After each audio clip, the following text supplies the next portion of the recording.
Welcome into Seahawks Today. I'm your host, Will Ortner, and I have a challenge to you 12s.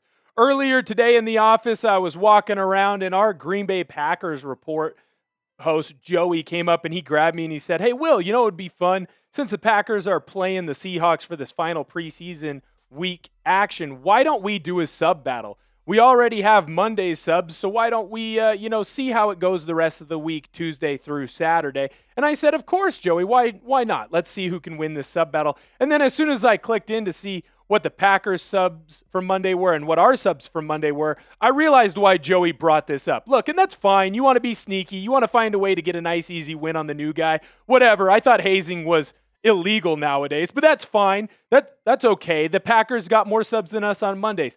But I know that you 12s, you're going to come out and make sure that you subscribe to the channel because we're going to beat the Packers not only on the field, but on YouTube. And that way, Joey can put that in his juice box and suck it. Now, I want to get into the video for today, and I need to make sure that I hyper-analyze the genius that is Mike Macdonald. Now, you might be thinking, okay, Will's going to come in here and he's going to talk about a blitz that Macdonald drew up against the Kansas City Chiefs, or maybe some kind of personnel move that he did. That's not what I'm going to come in here and talk about. I'm talking about Mike Macdonald looking at his team saying, "Hey, we just went through hell in training camp. I'm going to schedule a nice, easy off day, but I'm not going to tell anyone about it. It's going to be secretive. All of the reporters are going to show up thinking that the Seahawks have a regular practice, and then we're going to head on over to Topgolf." As you can see here from this tweet, all of the Seattle Seahawks beat writers showed up. They were ready to go to work. They brought their lunch pail. They probably brought their computers, ready to write, ready to take pictures if they're a camera person. And then the Seahawks are nowhere to be found. And I think this is great timing by Macdonald here. You've just gone through a long, grueling training camp, right? It's the perfect time for a reset. Let everyone kind of get their minds focused where it needs to be. And I know as a former player, again, only played for about 10 people that really cared about Central Washington football, and honestly, 5 of them were probably my family members. There was nothing better than the random pool day in the middle of training camp. You're expecting to go out there, grind, have a good, strong practice, and then all of a sudden you just get uplifted right when you're getting beaten down in the brain, right when you need a mental reset, mental break. You time it up, and I feel like the coaching staff got that perfect here. Now, the reason for this being also perfect, not just because you get a mental break, but for the players themselves, it works for young and it works for the old players. When I'm talking about the young players, specifically someone like a Dariq Young, right? He's in a position battle. He's fighting it out. He wants to make the 53-man roster. He's in a position where will he make the team? Won't he make the team? It feels like I might project him as someone who should make the team. In my eyes, I think he will make the team. There are other people, other Seahawks beat writers, reporters that are pretty smart, I'd say, and they've said, "I don't know that Dariq Young makes the team. Maybe it is MVS instead." This is a perfect time for him to take a big, deep breath and understand that you're going into joint practices against the Green Bay Packers, and you can come in and attack those joint practices with the mindfulness and the focus that it needs. This is where you decide if you make the squad or not. This is a make or break week for him. Why not have a little bit of fun before you go into those long, hard, grueling work days? When I look for a guy like a Jared Ivey defensively, right? He's a guy who thought he was going to get drafted. Everyone was like, yeah, he's a day 3 guy. He had a lot of success over at Ole Miss. He was an all-SEC type player. Then he doesn't get drafted. Now he's working his butt off like an undrafted free agent needs to, has to. He's been showing up in the 2 preseason games. We got him making a nice little gang tackle here against the Kansas City Chiefs. This is a perfect time for him to reset his body. Hey, understand, maybe you are going to be a practice squad guy. Maybe you're a guy, because Seattle is overloaded at that rush end position, that, frankly, you need a year or 2 developing, going through all these practices, really understanding the scheme to be where you need to be. That's perfect. Let him get his body back. As a former big guy, I know what it feels like after 3 days of camp. You're walking around. You kind of look like you need crutches. You're up early so you can go to the training room. You're out late, making sure that you're in the training room. When I say out, of course, I mean you're getting rehab done. You're in the ice bath. You're getting your ultrasounds. You're getting massages, all those things that you need to do to be ready for a game. Well, now that's a day taken off your body when it comes to all of these hits. When I look at the older players, guys who have been here for a while, guys that we already know are going to make the 53-man roster, it's a perfect time for a reset too. Because you do have work days this week in those joint practices against the Green Bay Packers. Now, look, I don't believe that we're going to see Sam Darnold in the third preseason game. If we do, I kind of hope it's limited, just like it was against Kansas City. I know Macdonald's not going to come out and really say what they're going to do exactly yet. It is early in the week. But for a guy like Sam Darnold, you have, 2 joint practice days and then maybe a preseason game, depending on how it goes, to really get your last little bits of live action against a different team before you go into week 1 against the San Francisco 49ers. You don't want to start the season slow. It looked great against Kansas City on the one drive that you had that full starting unit go out and perform. Darnold was perfect in that, didn't have a single incomplete pass. You still need to continue to build on that, because as soon as you start sniffing your own farts and thinking that they smell like roses, that's when you go from the penthouse into the doghouse and you start making mistakes that don't need to be made. When I look at the defensive side of the ball, you got Ernest Jones IV. He missed some time, right? He had a family thing that he needed to go and take care of, and I'm glad that he was able to have that freedom to go and take care of those things that he needed to take care of.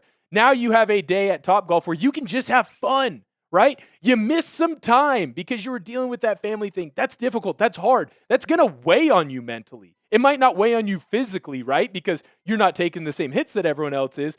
But mentally, football is a very mental game. And when you can't have your entire brain power towards what it needs to be towards, aka football, that can be hard. That can be draining. That's where you see a lot of guys take those veteran days when they don't even really have a lot of bangs and scratches and bruises. They just need time off so they can take a deep breath. Well, now you can do that at Topgolf, and you're building camaraderie, right? I know Macdonald gets a lot of his coaching style from the Army. I think this is a brilliant tactic here by him. Get everyone together, get everyone excited, hooting and hollering. I'm sure the meeting room, as soon as they found out that the players weren't going to have to practice, was electric. And you get everyone a nice little break before the biggest week of a lot of guys' lives. Now, remember, if you like the Seattle Seahawks, you like the content that we're doing here at Seahawks Today, we're only a couple weeks into me becoming the permanent host. I'd like you to go in and give a thumbs up on that like button. Even if you don't like me and you like going in the comments, hate commenting on me, don't worry. I'm not going to turn my hat around. Probably never will, unless I'm told to. I like it backwards. You can give us a thumbs up and then go and hate comment later on. Now, I saw this coming out of Pat McAfee's Twitter the other day. Dan Orlovsky went on and he had the bold take that the Arizona Cardinals and the Seattle Seahawks might be surprise teams this year. And I think it would be easier for most Seattle Seahawk fans or most 12s to come in and say, whatever, Dan, now you're going to jump aboard. Now that Matt Stafford hasn't really practiced the entire training camp, he's in like some random RV getting massages to fix his back. Now that the 49ers are already having injury stack upon themselves, injury after injury after injury, which unfortunately seems to happen over there. Right? Now you're going to say that Arizona could be a good team. Now you're going to say that the Seahawks could be a good team. And I would normally like to, dunk on him a little bit, but this year I'm feeling nice. When you look at the Seattle Seahawks offense against the Chiefs, I see why he wants to jump on the bandwagon. Over 400 yards of offense, almost 500. Frankly, I think they could have had 500 if they really wanted to. I understand that Kansas City didn't have every single starter out there. You know who was? Chris Jones. Chris Jones is the best defensive tackle in the league, and you had multiple offensive linemen, Gray Zabel, Sundell, Bradford, manhandle him at the point of attack. You were having those long runs, which when you look at this rush offense, over 250 yards, you have 5 yards on average over that. You're running the football pretty dang well, and I think that's something that can be replicable throughout the entire year. Now, when you look at the comparison between the Seahawks and the Chiefs, right? You can see not only was the offense clicking on all cylinders, but the defense was flying around and making plays too. Again, I understand there was a backup quarterback. It wasn't Patrick Mahomes that was in at QB. Gardner Minshew started a lot of damn football games in the NFL. I understand that he's not a franchise quarterback. He's not a bad journeyman. And you shut that crew down. I understand they went on a nice long drive that first series. You still stopped them on fourth down when it mattered most. They were under 50% when it comes to third downs, if my math is correct. Don't penalize me too much, not the best math guy. Time of possession, you dominated that, right? So not only were you successful offensively, you were successfully defensively as well. Aside from a nice punt return and another good kick return, I think you dominated that game with 2 blemishes. So in my eyes, I got my arms wide open. Come on, Danny. Come on, anybody who wants to jump on the Seattle Seahawks bandwagon. We're taking this thing to the moon. It's going to be a great year this year. Everyone is overlooking us. Nobody believes in us. We're a true underdog story from little old Seattle, Washington. Pacific Northwest, East Coast bias. Everyone thinks that the Giants are going to be great. Everyone thinks that the Jets are going to be great. No one ever thinks that the left coast is going to be the best coast, but we always are. We were a team that wasn't supposed to win 10 games last year. We did. We were a team that wasn't supposed to come back from the brink after having that long losing streak. We did. I understand that there were some changes being made at the QB position. I don't know how all of a sudden Geno Smith became better than Sam Darnold when, checks my notes, Sam Darnold was in the MVP conversation for the majority of last year, except for, those final 2 games. Geno Smith was never in that conversation. I think you've built an offensive line and a game plan around this team that's going to push you forward and push you in a spot to where Seattle is going to be in contention. I think Vegas is dead wrong. Plus 500 last time I looked for the Seattle Seahawks to win the NFC West. I think they've got that nailed. I don't think that's going to be a problem. I think this is a playoff team. I don't know that you're a Super Bowl team. Sometimes, like on Friday night, I thought you were for a little bit. Now that I'm back to being a little bit more rational, I think you're definitely a playoff team. Super Bowl seems like you need a lot of help. I don't know that you'll get there. Now remember, I plugged it at the beginning. I'm plugging it right now. Don't let Joey win. Joey wants you to feel bad about yourself. He wants you to think that the Green Bay Packers have more diehard fans than you do. The Packers already won on Monday. They got more subs than we did. That's okay. Flush it. Next rep. We're going to beat the Packers today. We're going to beat the Packers on Wednesday. We're going to beat the Packers on Thursday. We're going to beat them on Friday. And then we're going to beat them on the field and off the field on Saturday. So make sure you subscribe to this channel. You've done the hard part. You watched the whole video. You might as well subscribe because we're doing this daily with tons of great Seattle Seahawks content.